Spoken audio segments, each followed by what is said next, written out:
บสั้นเราประเทศกรมเต็งปลายนึงนั่งไอ้ปลายนึงนั่งมันล้อเต้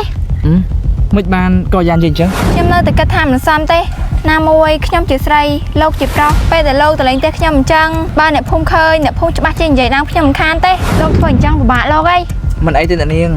โดยซาแต่ชมอันนั้นนี้โปรเคยเนี่ยได้หลุดมาไงฮอตแน่เฮ้ยจำเป็นโลกประเทศมันเฟอร์ก้ามันลุยด้านเลยอยู่บนบินเนี่ยกรอนังซ่าก็ได้หมกมองอันยังมาได้ให้เราประเทศมันกูจะซื้อมันจังใช่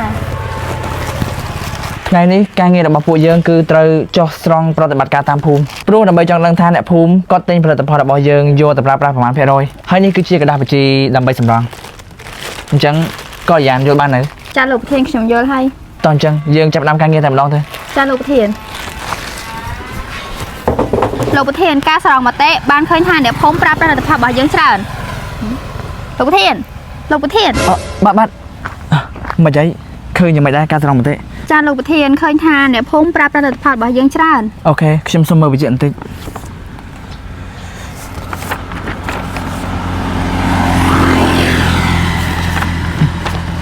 ច្រើនគ្រាន់បើមែនបន្លែស្រស់មកដល់ទៅបងប្អូនបន្លែឲ្យតែមានការកើនឡើងប្រើប្រាស់ផលិតផលរបស់យើងក្រុមហ៊ុនយើងកាន់តែរីកចម្រើននេះចាលោកប្រធានចៃដន្យមែនអ្នកនាងចាប់សិនខ្ញុំកំពុងតែត្រូវការចង់ទិញបន្លែផងឥឡូវអ្នកនាងមកដល់ល្មមមកឥឡូវលោកចង់ទិញបន្លែណាខ្លះមានតកួនតសក់ហើយនឹងស្ពៃកញ្ញាញ់ឈប់សិនលោកប្រធានកុំទិញបន្លែនឹងអីបន្លែនឹងមិនល្អទេមិនបានក៏យ៉ាងនិយាយអញ្ចឹងគឺរិសាខ្ញុំស្គាល់វាលោកប្រធានមើលបន្លែវាឡាលុយវ៉មិនដឹងវាយកមកពីណាខ្លះទេថាមិនត្រូវលោកប្រធានញ៉ាំទៅអាចប៉ះពាល់សុខភាពក៏ថាបានដែរក៏យ៉ាងកុំនិយាយពីមិនគួរសមបែបនេះណាបន្លែរបស់អ្នកនាងខ្ញុំទិញច្រើនដងហើយខ្ញុំញ៉ាំទៅមិនឃើញមានកើតអីផងហ្នឹងអ្នកនាងឥឡូវច្រកខ្ញុំទាំងអស់ទីមកណាលោកប្រធានខ្ញុំប្រាប់ហើយណាថាបន្លែរបស់នាងមិនល្អឯងលោកប្រធានកុំទិញអីណាបានហើយក៏យ៉ាងអ្នកនាងច្រកខ្ញុំទាំងអស់មកណាចាមកខ្ញុំជួយកាន់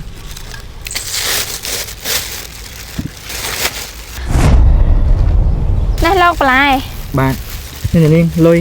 លោកតម្លៃបន្លែនេះអត់តែ5000តើលោកឲ្យខ្ញុំច្រើនម៉េចអ្នកនាងលុយប៉ុណ្ណេះគឺវាមិនច្រើនទេណានេះដោយសារតែខ្ញុំឃើញអ្នកនាងខំប្រឹងដើរលក់មួយថ្ងៃហត់ស្ទើរទេហើយខ្ញុំឲ្យចានេះចាត់ទុកតែខ្ញុំឲ្យអ្នកនាងផងទៅចុះណាអ្នកនាងទទួលយកចុះតែខ្ញុំមិនហ៊ានទទួលយកទេលោកវាច្រើនណាស់ហើយដឹកពេលច្រើនម៉េះលោកប្រធានឲ្យហើយក៏យកទៅអាខ្លួនឯងក្រលហាមសហ្នឹងធ្វើឯងអីណាក៏យ៉ាងល្មមបានហើយណាអ្នកនាងទទួលយកចុះណាបើអ្នកនាងមិនទទួលយកទេអសធាខ្ញុំហីចាខ្ញុំអរគុណឲ្យលោកបើអញ្ចឹងខ្ញុំទៅសិនហើយបាទក៏យ៉ាងលើកក្រោយកុំនិយាយអីមិនសមរម្យទៅកាន់គាត់ទេណាចាលោកប្រធានខ្ញុំសុំទោសមិនអីទេហើយឥឡូវនេះក៏ចប់មកការងារដែរក៏លយ៉ាងអាចទៅផ្ទះបានហើយណាចាលោកប្រធានអ្នកនាងចុះអ្នកនាងលោកមានការអីមែនគឺខ្ញុំចង់មកសុំទោសអ្នកនាងជំនួសបុគ្គលិករបស់ខ្ញុំផងដែលគាត់និយាយពីមិនសមរម្យទៅកាន់អ្នកនាងមិនអីទេខ្ញុំមិនប្រកាន់គាត់ទេបាទ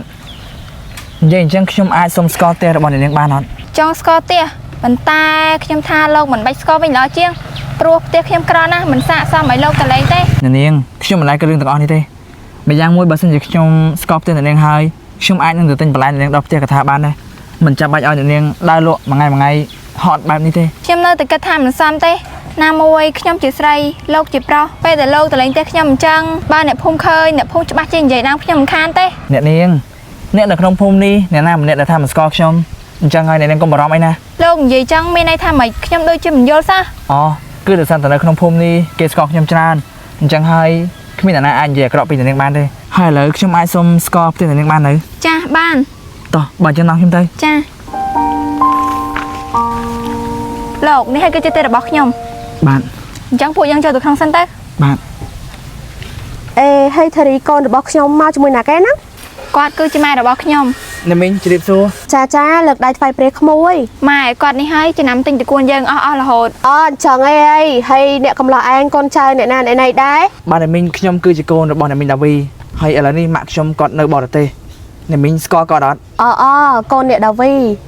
មីងដូចជាធ្លាប់ឮឈ្មោះដែរតែមីងមិនដែលបានឃើញមុខគាត់ទេបាទអ្នកមីងដោយសារតែម៉ាក់របស់ខ្ញុំគាត់មិនងាយបានមកខ្មែរទេព្រោះតែគាត់ចាប់ការងារនៅបរទេសអ្នកមីងអញ្ចឹងឯងក្មួយឲ្យមីងអធិស្ឋានផងណាផ្ទះមីងក្រណាស់មីងគ្មានអីទទួលក្មួយទេអត់អីទេអ្នកមីងអត់អីទេណាមួយខ្ញុំគ្រាន់តែចង់ស្គាល់តែអ្នកមីងស្រួលមកទិញបន្លែដល់ផ្ទះដើម្បីកុំឲ្យកូនអ្នកមីងដើរលក់ឆ្ងាយអញ្ចឹងអ្នកមីងលោកធ្វើអញ្ចឹងពិបាកលោកអីមិនអីទេអ្នកនាង ដោយសារតែខ្ញុំអាណិតអ្នកនាងព្រោះឃើញអ្នកនាងដែរលក់មួយថ្ងៃហត់ណាស់ អរគុណណាស់ណាក្មួយដែលក្មួយគួរសមចំពោះគ្រួសារមីង បាទមិនអីទេអ្នកមីង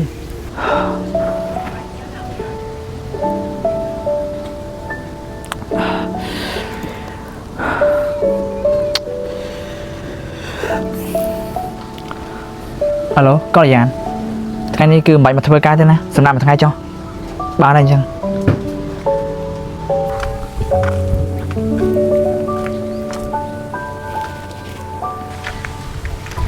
លោកនេះលោកមកផ្ទះខ្ញុំតាំងព្រលឹមមានការអីមែនឬក៏ចង់ទិញបន្លែ អូបាទបន្លែខ្ញុំនឹងទិញ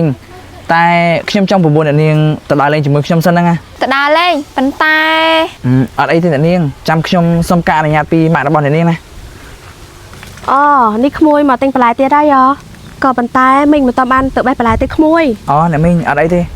ខ្ញុំចង់សុំអនុញ្ញាតអ្នកមីងឲ្យកូនរបស់អ្នកមីងទៅដើរលេងជាមួយខ្ញុំលំហែគូក្បាលមួយថ្ងៃបានអត់អ្នកមីង អូអញ្ចឹងទេអីហើយក្មួយឯងអត់រវល់ការងារចុះ អូសម្រាប់ថ្ងៃនេះគឺខ្ញុំអត់ធ្វើការទេអ្នកមីង កូនណាទៅដើរលេងមួយគ្នាទៅណាសារៈលក់មួយថ្ងៃក៏មិនអីដែរ ចាម៉ែ